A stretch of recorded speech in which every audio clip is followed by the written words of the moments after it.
वो घुमा फिरा के नई नई चीज़ें आ रही हैं, 2 और लोग जोड़ दिए उसमें और नई नई फुटेज ला करके उसको गुमराह करने की कोशिश की जा रही है। मुझे लग रहा है कि ये मिली भगत थी कि इस तरह की कोई घटना होने वाली है और जिसको कि पुलिस लिपापोती कर रही है और उस रूट पे कोई भी नहीं था। अगर उनको आर्थिक मदद नहीं करेगी सरकार, और हम कह रहे हैं एहसान मत करो, जो निर्भया फंड में जो प्रावधान है उसको आप पूरे कर दो भाई। महिला के ऊपर एक एट्रोसिटी हुई है, अब वो एक घटना हुई है, मर्डर हुआ है, एक हत्या हुई है, उसको आप हटा करके कैरेक्टर पे आप खासतौर पे लड़कियों के ऊपर एक खास तौर पे करते हैं। ऐसे कई सारे केस हुए हैं कि घुमा फिरा कर भाई ये रात को क्या कर रही थी, लेकिन अचानक से ऐसा क्या हो गया कि इस केस में एकदम से पूरी आम आदमी पार्टी टूट पड़ी। 21, 22, 23 और 19, 20 का ये डाटा तो है ही नहीं है, बिल्कुल रिलीज नहीं कर रहे हैं कि हजारों करोड़ का फंड कहाँ गया। अब पता चला था कि महाराष्ट्र की सरकार ने उस फंड से अपनी सुरक्षा के लिए कार खरीद ली। और अभी आज जैसे पुलिस ने फिर कॉन्फ्रेंस की है और प्रेस कॉन्फ्रेंस करके बताया कि 5 की जगह अब 7 आरोपी हो गए हैं, 2 लोग और उसमें जुड़ गए हैं क्योंकि नए नए CCTV फुटेज आ रहे हैं। तो उसके एक्सीडेंट घटना करने के बाद वो गाड़ी जिस पार्किंग में गई थी वहाँ पर और लोग भी मौजूद थे। ये पूरी तरह सुनियोजित ये मामला है, कुछ ना कुछ इसमें ज़रूर ऐसी बात है। और वो लड़की जो है निधि, उसको कुछ ना किसी बात को छुपा रही है, या पुलिस ने अपनी जान बचाने के लिए उसको अपनी तरफ से उसको एश्योर किया है कि भाई इस तरह गलत वो बयानी कर रही है। और जब वो लड़के वहाँ होटल में बुलाए, उसको एक तो चरित्र हनन उसका करने की कोशिश की जा रही है। अचानक से 2 दिन बाद वो लड़की आती है, निधि नाम की एक वो, और वो उसमें CCTV कैमरा दिखाते हैं किसी होटल का, और वो कह रहे हैं कि भाई वहाँ 2 बजे तक रात को रही। वो लड़की बोल रही है दारू ज़्यादा पी रखी थी, उसने शराब पी रखी थी, और किसी बॉयफ्रेंड का भी कोई मामला था। तो उसको चरित्र को करने की कोशिश की, लेकिन कल जैसे ही वो पोस्टमार्टम रिपोर्ट आई तो उसमें शराब नहीं थी। और दूसरी बात एक और चीज़ सामने आई है कि होटल में रूम जो निधि ने बुक कराया था, निधि के नाम पर है, अंजलि के नाम पर नहीं है। और तीसरी बात ये, वो लड़की जो वो करती थी, इवेंट मैनेजमेंट का काम करती थी, वो उसमें जो शादी ब्याहों में उसके लिए करती थी, तो उसमें उसको किसी पार्टी बोल करके कि कोई पार्टी आने वाली है, काम मिलना है, इसके लिए उसको रोका रखा। 9 बजे उसके घर में वो कह के गई थी अपने घर में 7 बजे कि मैं आपको खाना लेके आऊँगी 9, साढ़े 9 बजे तक काम ख़त्म करके अपनी माँ से और भाई बहनों से। मगर वो 10 बजे के बाद उसका फ़ोन बंद हो गया और उसको रोक के रखा वहाँ फोर्सफुली। वो लड़ भी रही है रात को 2 बजे निकलते समय, जो 1 बजे कुछ मिनट का CCTV फुटेज है होटल से। तो वो उस लड़की निधि से इसलिए लड़ रही है कि भाई आपने मुझे क्यों रोक के रखा है यहाँ पे। कुछ और भी लोग आए थे कि भाई कोई पार्टी आने वाली है, कुछ आने वाला है। और इसमें बहुत बड़ा एक स्कैंडल है जो कि इसको लड़की की हत्या हुई है और वहाँ पर उसको पहले से उसका एक भी कपड़ा नहीं है उसके शरीर पर। अगर वो घसीटते हुए भी जाएगी तो कोई ना कोई तो हाथ में कहीं पर कोई कपड़ा बचेगा। और दूसरी बात ये कि तमाम एक्सपर्ट्स का कहना ये है कि वो जो कार है, उस कार में कहीं से भी उसको कोई इस तरह फंसने का कोई भी वो चांस नहीं है कि किस तरह फंस जाए। पूरा मामला क्या है? देखिए, पूरा मामला पूरी तरह हत्या का है और इसमें ज़रूर कुछ ना कुछ ऐसी चीज़ें हैं जो सामने आएंगी, क्योंकि जो मेन वो मित्तल है जो वहाँ पर राशन की दुकान वगैरह चलाता है, वो तमाम बीजेपी का नेता है और उसमें कॉन्स्पिरेसी है बहुत भारी। या तो लड़की क्योंकि होटल मैनेजमेंट में वो उसमें काम करती थी, उसको कुछ ना कुछ हो सकता है किसी काम वाम करते समय कुछ चीज़ें पता हो गई हों, क्योंकि जब सर्विस करते हैं, काम करते हैं, तो जो स्टाफ होता है उसको कुछ ना कुछ चीज़ें ऐसी पता चल जाती हैं कि फिर उसको रास्ते से हटाने के लिए कोई इस तरह की बात थी। और दूसरा इसमें टोटल फेलियर ये रहा है, दिल्ली पुलिस का तो रहा है, साथ में होम मिनिस्ट्री और दिल्ली सरकार और जो women child and women development जो मंत्रालय है, इनका सबसे भारी फेलियर रहा है। क्योंकि निर्भया फंड क्रिएट हुआ था 2012 के बाद, निर्भया कांड के बाद ये 2014-15 से शुरू हुआ था निर्भया फंड। और उसमें स्पष्ट रूप से उसको ये आधुनिक करने के लिए और ये एक यूनिवर्सल हेल्पलाइन जो कि महिला, जैसे वो लड़की फ़ोन करते वो लड़के फ़ोन करते रहे, जो दूध वाले वगैरह देखा लड़की जब वो उसके नीचे जा रही है तो कोई भी फ़ोन अटेंड करने वाला नहीं था, कोई भी हेल्प करने वाला नहीं था। हजारों करोड़ का फंड हर साल 2014-15 से आ रहा है और दिल्ली सरकार के पास भी आ रहा है, लेकिन इन्होंने किसी भी तरह की कोई भी, ना तो कोई हेल्पलाइन, यूनिवर्सल हेल्पलाइन कोई इन्होंने वो बनाई है, और ना ही किसी तरह के जो CCTV कैमरे भी लगाने थे वो भी बहुत कम लगाए, लेकिन लगा तो दिए हैं मगर उनको कोई देखने वाला नहीं, बंद पड़े हैं सारे के सारे। क्या लगता है आपको अंजलि को न्याय मिल पाएगा और जो दोषी हैं उनको सजा होगी? देखिए, बहुत भारी इसमें बहुत बड़े लोग इसमें शामिल हैं, मुझे ऐसा लग रहा है। क्योंकि कल मैं जब वहाँ गया तो वहाँ एक प्रेस मीडिया से भी मेरी वहाँ बहस हो गई। वो उसके अब उसके जो उसका कैरेक्टर असैसिनेट करने की कोशिश कर रहे हैं, उसके ऊपर वो कर रहे हैं, लेकिन फॉरेंसिक जांच से वो हो गया। तो मीडिया भी ये चाह रहा है, जो मेन स्ट्रीम मीडिया है, इसको अब वो घुमा फिरा के नई नई चीज़ें आ रही हैं, 2 और लोग जोड़ दिए उसमें, और नई नई फुटेज ला करके उसको गुमराह करने की कोशिश की जा रही है।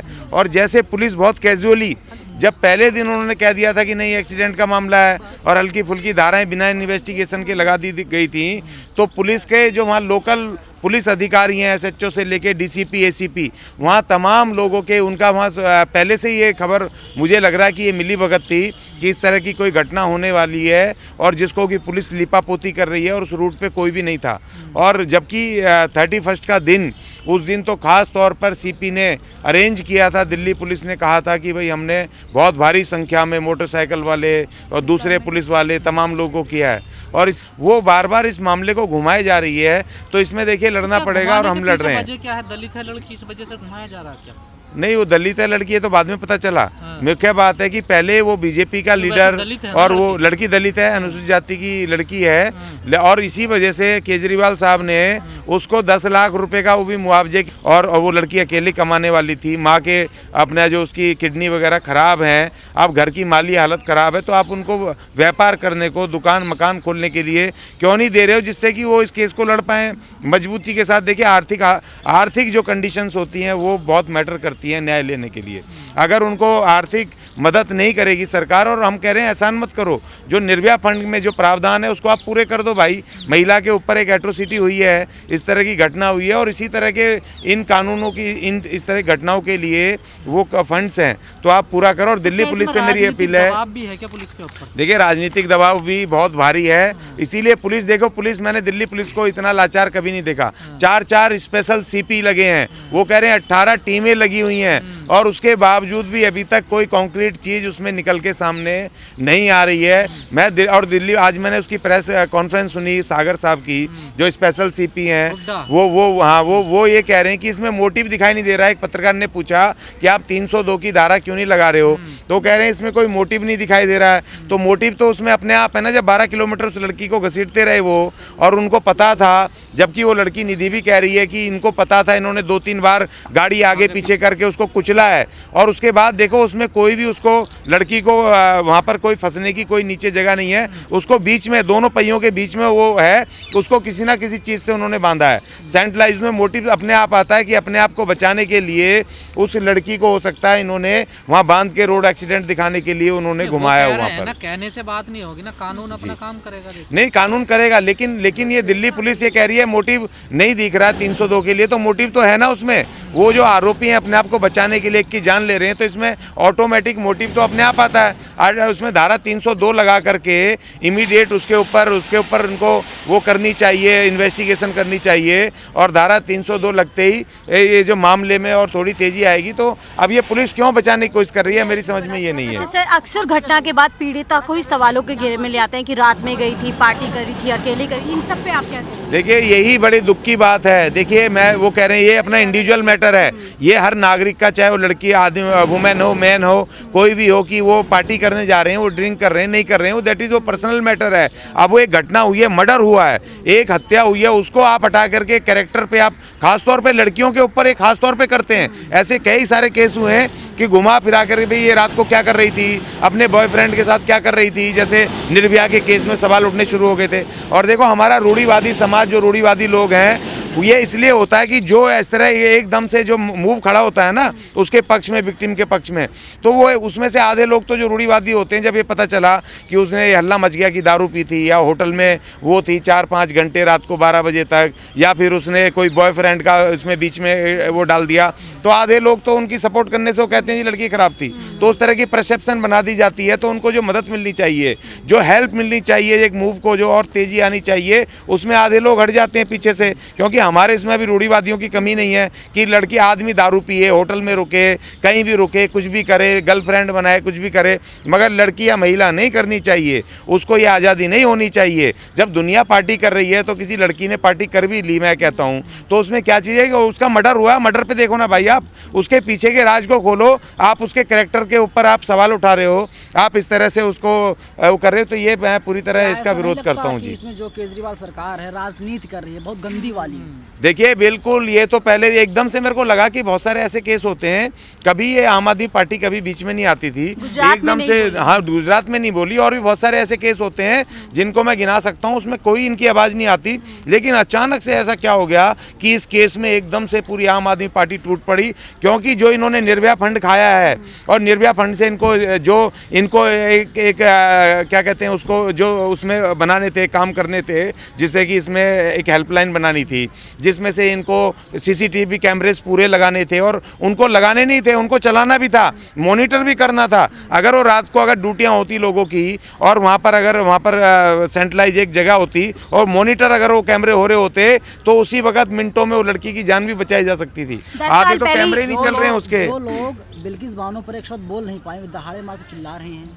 हाँ नहीं, देखिए यही समझ से बाहर है कि भाई एकदम से, कि एक तो पहली बात तो ये मुझे लग रहा है 2024 भी आ रहा है, तो ये अब प्रधानमंत्री बनने के चक्कर में है। पहले कहते थे मैं दिल्ली का मुख्यमंत्री हूँ जी, मेरे पास एमसीडी नहीं है, वो दिलवा दो, मैं इतने सारे काम कर दूंगा, पहाड़ों को रातों रात उठा दूंगा कूड़े के। अब ये कह रहे हैं कि मुझे प्रधानमंत्री भी बना दो, फिर कहेंगे मुझे राष्ट्रपति बना दो। ये आदमी बिल्कुल एकदम से बिल्कुल नकारात्मक राजनीति करने वाला, दिल्ली के अंदर इतना सारा, दिल्ली का मुख्यमंत्री, अब एमसीडी भी आपके पास, निर्भया फंड आपके पास, सरकार ने इतना पैसा दिया, वो सब कहाँ गया भाई? आपने क्यों नहीं दिल्ली में बेहतर ये किया? किस तरह की अपने महिला वॉलंटियर्स क्यों नहीं बनाए? आपने दिल्ली पुलिस के साथ मिलकर के आपने दिल्ली के अंदर जो सोशल वर्कर्स और काउंसलर्स के लिए जो स्पेशल उनको वो फैसिलिटी दे करके थाने लेवल पर आपने पूरे इलाकों में क्यों नहीं काम किया? ये तो मुख्यमंत्री का काम है ना, ये किसका काम है? आप कह रहे हो जी बीजेपी, और वो कह रहा है जी वो आम आदमी पार्टी, इन्होंने दोनों ने मिलकर के